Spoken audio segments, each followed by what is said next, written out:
Hello guys, நம்ம இன்றைக்கி பார்க்க போகிற subject 2 point perspective. So start பண்ணுறதுக்கு முன்னாடி ஒரு ரிமைண்டர், ஐ லெவலில் பற்றினது.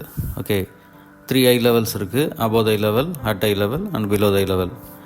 ஆப்ஜெக்ட் நீங்கள் பார்த்துருப்பீங்க. பிலோ ஐ லெவலில் ஆப்ஜெக்டோட டாப் அண்ட் அட் ஐ லெவலில் ஆப்ஜெக்டோட 2 சைட்ஸ் மட்டும் தெரியும். அபோவ் ஐ லெவலில் ஆப்ஜெக்டோட பாட்டம் 2 சைட்ஸ் தெரியும். ஓகே, இப்போ இது 2 பாயிண்ட் பர்ஸ்பெக்டிவ். இதில் ஆப்ஜெக்டை நம்ம கார்னரில் நின்று பார்க்குறோம், அந்த ஆப்ஜெக்டோட கார்னர். ஸோ அப்படி பார்க்கும்போது ஆப்ஜெக்டோட 2 சைட்ஸும் 2 வேனிஷிங் பாயிண்ட்டுக்கு கன்வர்ஜ் ஆகிருக்கும். ஸோ அதுதான் ஐ லெவலில் இந்த vanishing point 1 and vanishing point 2. And then அந்த ஃப்ரீஸ் ஆகிறது 2 பாயிண்டில் பார்த்தீங்கன்னா வெர்டிக்கல் லைன்ஸ் மட்டும்தான் ஸ்ட்ரெயிட்டாக இருக்கும். சைட்ஸ் எல்லாம் கன்வர்ஜிங் லைன்ஸில் தான் இருக்கும். 1 பாயிண்டில் உங்களுக்கு லைன்ஸ் ஹரிசாண்டல் லைன் பிளேஸ் ஆகிருக்கும்.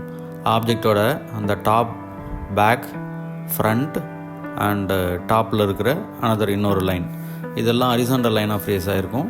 பட் 2 பாயிண்டில் அந்த ஹரிசாண்டல் லைன் இருக்காது. பிகாஸ் ஆப்ஜெக்டை நம்ம கார்னரில் நின்று பார்க்குறோம். ஆப்ஜெக்டோட சைட்ஸு 2 சைடுக்கு கன்வர்ஜ் ஆகிருது. 1 பாயிண்ட்டுக்கும் 2 பாயிண்ட்டுக்கும் ரொம்ப ஈஸியான ஒரு டிஃப்ரென்ஸ் இது. ஓகே, ஸோ நம்ம இப்போ பார்க்குற ஆப்ஜெக்ட்ஸ்லாம் இது எப்படி அப்ளை ஆகிருக்கு வேனிஷிங் பாயிண்ட்ஸ் அப்படிங்கிறதுக்கான எக்ஸாம்பிள் தான் இது. இப்போ பார்த்துட்ருக்குற இந்த ஃபோட்டோவில், இந்த ஸ்டில் லைஃப்பில் பார்த்தீங்கன்னா ஆப்ஜெக்ட்ஸ்க்கு வேனிஷிங் பாயிண்ட் அங்கே எங்கேயும் பேரலல் லைன்ஸ் இல்லை. இப்போ எக்ஸாம்பிளுக்கு ஸ்ட்ரீட்டெல்லாம் எடுத்துட்டோம்னா, அந்த ஸ்ட்ரீட்டில் பிளேஸ் ஆகிருக்கிற அந்த இந்த பில்டிங்ஸோட 2 சைட்ஸும், அதாவது இந்த ஸ்ட்ரீட்டு கார்னரில் நின்று ஃபோட்டோகிராஃப் பண்ணியிருக்காங்க.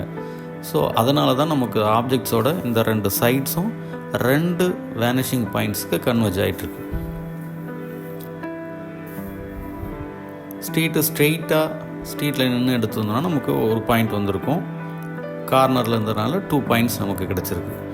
ஓகே, நம்ம இப்போ இதை எப்படி அப்ளை பண்ணலாம் 2 பாயிண்ட் பர்ஸ்பெக்டிவ் அப்படிங்கிறதுக்கான சப்ஜெக்ட் உள்ளே போகலாம். ஃபஸ்ட் ஸ்டெப்பு, நீங்கள் என்ன வரையணுன்னாலும் ஐ லெவலில் ஃப்ரீஸ் பண்ணுங்கள். அதாவது நம்ம எங்கே நின்றுட்டுருக்குமோ அதுக்கு பேரலாக, உங்கள் ஐஸ்க்கு பேரலல் ஆர் கிரவுண்ட் லைனுக்கு பேரலல் லைனை ஃப்ரீஸ் பண்ணிங்கன்னா ஐ லெவல். அந்த ஐ லெவலில் left side and right side எங்கே வேணாலும் நம்ம அந்த வேனிஷிங் பாயிண்ட்ஸை ஃப்ரீஸ் பண்ணிக்கலாம். பட் ஆன் த ஐ லெவலில் ஃபிக்ஸ் பண்ணணும்.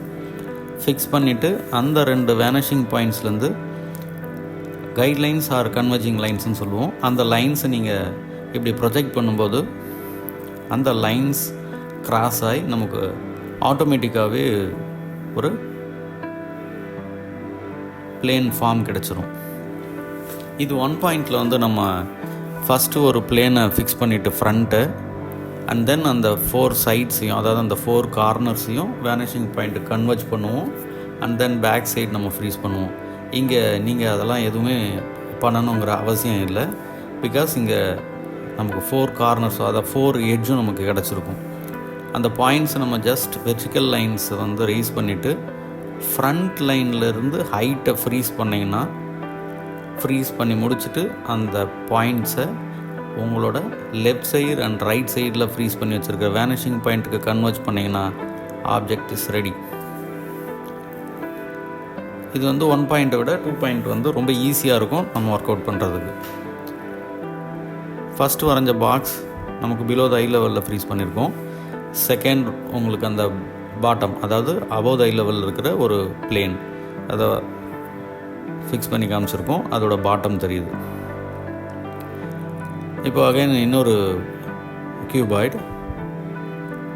ஆல்ரெடி நம்ம அங்கே ஃபிக்ஸ் பண்ணியிருக்கிற லைனில் ஆர் அந்த டைலில் தான் ஒரு பாக்ஸை நம்ம ஃபிக்ஸ் பண்ணணும் அப்படிங்கிற அவசியம் இல்லை. நீங்கள் எங்கே வேணாலும் ஒரு சிங்கிள் லைன், ஒரு வெர்டிக்கல் லைனை ப்ளேஸ் பண்ணிவிட்டு அந்த லைனோட டாப் அண்ட் பாட்டம் அந்த பாயிண்ட்ஸை 2 சைடு இருக்க வேனிஷிங் பாயிண்ட்டு கன்வெர்ட் பண்ணிவிட்டு அடுத்த பேக் சைடில் ஏதாவது ஒரு பாயிண்ட்லேருந்து ஒரு லைன் எடுத்துகிட்டு போனீங்கன்னா உங்களுக்கு அடுத்த சைட்ஸ் கிடச்சிரும்.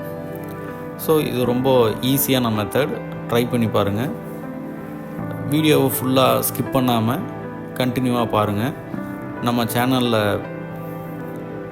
அப்லோட் பண்ணுற எல்லா பர்ஸ்பெக்டிவ் ரிலேட்டடான வீடியோஸையும் கண்டிப்பாக பாருங்கள். ரொம்ப யூஸ்ஃபுல்லாக இருக்கும். இப்போ நம்ம ப்ளேஸ் பண்ணிகிட்டு இருக்குது at eye level. Below the level பண்ணியாச்சு, அபோவ் தை லெவல் பண்ணியாச்சு, at eye level. In case eye level ஒரு ஆப்ஜெக்டில் கிராஸ் பண்ணிட்டு போகுது, அதாவது ஐ லெவல் வந்து அந்த ஆப்ஜெக்ட் மேலேயே, அப்படின்னா அந்த ஆப்ஜெக்டோட டாப் அண்ட் பாட்டம் ரெண்டும் நமக்கு வந்து தெரியாது. பட் இப்போ நம்ம வரைஞ்சிக்கிட்டு இருக்கிறது வந்து ஒரு டிரான்ஸ்பரண்ட் பாக்ஸ். ஸோ அதனால் உங்களுக்கு பேக் சைடு இருக்கிற அந்த லைன்ஸ் அட் ஐ லெவலில் அந்த பிளேன்ஸ்லாம் எப்படி தெரியும், அந்த ஆப்ஜெக்டோட சைட்ஸ் அப்படிங்கிறதுக்காக தான் அதை வரைஞ்சோம். இந்த மாதிரி ஒரு இன்டீரியர் ஆர் ஒரு எக்ஸ்டீரியர் என்ன பண்ணணுன்னாலும் 2 பாயிண்டில் எவ்வளோ ஈஸியாக பண்ணலாம். இப்போ இதுக்கு முன்னாடி கியூபாய்ட்ஸ் இப்படி தான் பண்ணிகிட்டு இருந்தோம். இப்போ ஒரு இன்டீரியர் பண்ணுறோம். ஸோ இப்போ நான் ஃப்ரீஸ் பண்ணியிருக்கிறது அந்த ரூம்போட கார்னர். ரூமை நம்ம ஸ்ட்ரெயிட்டாக நின்று பார்க்கல, ரூம்போட ஒரு கார்னரில், அந்த கார்னருக்கு நேராக ஆப்போசிட்டில் நின்று பார்த்துட்ருக்கோம். ஸோ அதனால் அந்த கார்னரை தான் ஃப்ரீஸ் பண்ணுறேன். ஐ லெவலில் 2 வேனிஷிங் பாயிண்ட்டை ஃபிக்ஸ் பண்ணியிருக்கேன். நீங்கள் நல்லா நோட் பண்ணுங்கள். இப்போது ஒரு இன்டீரியர் ஒரு டைல்ஸ் மார்க் பண்ணி வரைஞ்சிட்ருக்கோம். அகைன் இந்த பிக்சர் முடிஞ்சதுக்கப்புறம் இன்னொரு பாக்ஸ் போட்டு இன்னொரு இன்டீரியர் வரைவோம். இது என்ன மென்ஷன் பண்ணுறேன்னா, ஐ லெவல் உங்களோட ஆப்ஜெக்ட்டுக்கு க்ளோசரில் வேனிஷிங் பாயிண்ட் ஃபிக்ஸ் ஆயிடுச்சுன்னா அந்த ஆப்ஜெக்ட் வந்து பார்க்குறதுக்கு வியர்டாக இருக்கும். So expand the I level, அதாவது ஷீட்டை விட்டு வெளியில் கொண்டு போய் ஐ லெவல் வேனிஷிங் பாயிண்ட்ஸை வந்து ஃபிக்ஸ் பண்ணுங்கள். ஆப்ஜெக்டை விட கொஞ்சம் தள்ளி டிஸ்டன்ஸில் வேனிஷிங் பாயிண்ட்டை ஃப்ரீஸ் பண்ணும்போது ஆப்ஜெக்ட் கொஞ்சம் ஜூம் ஆன ஒரு ஃபீல் இருக்கும். அண்ட் தென் பார்க்குறதுக்கு வந்து வியர்டாக இல்லாமல் நீட்டாக இருக்கும். ஸோ அதனால் ஆப்ஜெக்ட்டுக்கு வந்து டிஸ்டன்ஸில் வந்து வேனிஷிங் பாயிண்ட்டை ஃபிக்ஸ் பண்ணிக்கோங்க. டைல்ஸ் மார்க் பண்ணிகிட்ருக்கோம். அந்த டைல்ஸை வேனிஷிங் பாயிண்ட்ஸோட கனெக்ட் பண்ணிங்கன்னா உங்களுக்கு எக்ஸாக்ட் இந்த டைலோட சைஸ் தெரியும். இந்த டைலோட சைஸை நீங்கள் ஸ்கொயராக தான் ஃபிக்ஸ் பண்ணணுங்கிற அவசியம் இல்லை. இன்கேஸ் வாலோட ஒரு சைடில் வந்து 1 சென்டிமீட்டர் ஆர் 2 சென்டிமீட்டருக்கு நீங்கள் வந்து மார்க் பண்ணுங்கள். இன்னொரு வாலோட கார்னரில் வந்து வேறு மெஷர்மெண்ட் எடுத்துக்கோங்க. மேபி 2 சென்டிமீட்டர் ஆர் 3 சென்டிமீட்டர் அந்த மாதிரி ஃப்ரீஸ் பண்ணுங்கள். அப்போது வந்து உங்களுக்கு ரெக்டாங்குலர் ஃபார்ம் கிடச்சிரும் ஈஸியாக. ஏன்னா சம்டைம்ஸ் டைல்ஸ் வந்து ஸ்கொயராகவும் இருக்கும், ரெக்டாங்குலராகவும் இருக்கும். ஸோ உங்களுக்கு என்ன தேவையோ அதுக்கேற்ற மாதிரி நம்ம ஃப்ரீஸ் பண்ணிக்கலாம். ஸ்கொயராக தான் எப்பயும் ஃபிக்ஸ் பண்ணணும், ஈக்குவல் மெஷர்மெண்ட்டு தான் வைக்கணுங்கிற அவசியம் கிடையாது. இப்போ இந்த டைல்ஸ் எல்லாம் நமக்கு எவ்வளோ யூஸ்ஃபுல்லாக இருக்குன்னா, இப்போ அடுத்து அதாவது ஒரு ரூமுக்குள்ளேருந்து அடுத்த ரூமுக்கு போகிறதுக்கான ஒரு என்ட்ரன்ஸ். அந்த என்ட்ரன்ஸ் வந்து அந்த டைல்ஸே வந்து நமக்கு மெஷர்மெண்ட் அங்கே ஆல்ரெடி இருக்கிறதுனால ஜஸ்ட்டு அந்த பாயிண்ட்ஸ்லேருந்து நீங்கள் ஒரு வெர்டிக்கல் லைனை ப்ளேஸ் பண்ணிங்கன்னா உங்களுக்கு ஃப்ரீஸ் ஆயிரும் அந்த என்ட்ரன்ஸ். இப்போ அந்த வாலோட திக்னஸ் நம்ம ஃப்ரீஸ் பண்ண அந்த பாயிண்ட்லேருந்து நீங்கள் வேனிஷிங் பாயிண்ட்டை கன்வெர்ஜ் பண்ணிங்கன்னா அந்த வாலோட திக்னஸ் நமக்கு வந்து ஈஸியாக வந்து கிடச்சிரும். ஒரு விண்டோ, இது விண்டோன்னு மட்டும் வச்சுக்கலாம் அப்படிங்கிறது மட்டும் இல்லை. நீங்கள் இந்த விண்டோ இல்லாமல் இப்போ ஜஸ்ட் அந்த ஃப்ரேம் மட்டும் எடுத்துகிட்டு ஒரு ஃபோட்டோ ஃப்ரேம் ஆர் ஒரு டிவி ஃபிக்ஸ் பண்ணுறது அந்த மாதிரி என்ன வேணாலும் ஃபிக்ஸ் பண்ணிக்கலாம். இன்கேஸ் நீங்கள் அந்த விண்டோ வந்து ப்ரொஜெக்ட் ஆகிருக்கு ஆறு நீச் மாதிரி கொஞ்சம் டெப்த்து உள்ளே போயிருக்கு அப்படின்னாலும் நீங்கள் ப்ரொஜெக்ட் பண்ணிக்கலாம். சேம் ப்ரொசீஜர், ஒரு லைன் எடுத்துருங்க, அந்த லைனை ஃப்ரீஸ் பண்ணிங்கன்னா அதோட டாப் அண்ட் பாட்டம் லைனை நீங்கள் வேனிஷிங் பாயிண்ட்டை கன்வெர்ட் பண்ணிங்கன்னா அதோட திக்னஸ் நீங்கள் என்ன வேணாலும் அதை எக்ஸ்பேண்ட் பண்ணிக்கலாம். ஈஸி.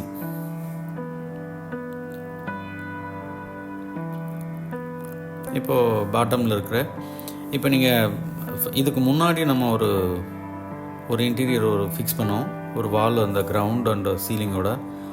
அதில் வந்து ஃப்ரண்ட் எட்ஜ் பார்த்துருந்தீங்கன்னா உங்களுக்கு தெரிஞ்சிருக்கும், நான் சர்க்கிள் பண்ணப்போ ரொம்ப ஒரு மாதிரி வியர்டாக இருந்திருக்கும். இந்த வியூ பார்க்கும்போது பாருங்கள் கொஞ்சம் ப்ளசண்ட்டாக இருக்குது. ரீசன், இந்த ட்ராயிங்கோட ஃப்ரீஸ் பண்ணியிருக்கிறது பார்த்திங்கன்னா ஒரு பாக்ஸுக்குள்ளே ஃப்ரீஸ் பண்ணியிருப்பேன். பட் அந்த வேனிஷிங் பாயிண்ட் வந்து கொஞ்சம் ஒரு பாயிண்ட் இன்சைடில் இருக்குது, இன்னொரு வேனிஷிங் பாயிண்ட் அந்த பாக்ஸோட வெளியில் இருக்குது. ஸோ இப்படி ஃப்ரீஸ் பண்ணியிருக்கிறதுனால தான் இந்த ரூம் பார்க்குறதுக்கு கொஞ்சம் ப்ளசண்ட்டாக இருக்குது. அந்த கியூப் அண்ட் கியூபாய்ட்ஸ்க்கெலாம் நம்ம என்ன ப்ரொசீஜரோ சேம் தான். ஒரு பாக்ஸை நீங்கள் பேஸில் டெவலப் பண்ணி முடிச்சிட்டிங்கன்னா அந்த டைலிருந்து ஜஸ்ட்டு வெர்டிக்கல் லைனை ஃப்ரீஸ் பண்ணி அந்த ஃபஸ்ட்டு கார்னர் நமக்கு ரொம்ப க்ளோஸரில் இருக்கிற அந்த ஃபஸ்ட்டு கார்னரோட ஹைட்டை ஃப்ரீஸ் பண்ணிட்டிங்கன்னா அதுக்கப்புறம் அடுத்தடுத்த லைன்ஸ் வந்து உங்களுக்கு ஆட்டோமேட்டிக்காக அங்கே ஜென்ரேட் ஆகிருக்கும். நீங்கள் ஜஸ்ட்டு கனெக்ட் பண்ணிக்க வேண்டியது தான். நம்மளோட ஆப்ஜெக்ட் வந்து ரெடி. ஓகே கைஸ், இந்த வீடியோ பிடிச்சிருந்தா லைக் பண்ணுங்கள், ஷேர் பண்ணுங்கள், கமெண்ட் பண்ணுங்கள். நெக்ஸ்ட் உங்களுக்கு என்ன இது மாதிரியான ட்ராயிங்ஸ் தேவைப்படுதோ அதை கண்டிப்பாக கமெண்ட் பாக்ஸில் எனக்கு கமெண்ட் பண்ணுங்கள். நான் உங்களுக்கு கண்டிப்பாக அடுத்த வீடியோ வந்து மேக்கிங் பண்ணி டெஃபினட்டாக ப்ளே பண்ணுறேன்.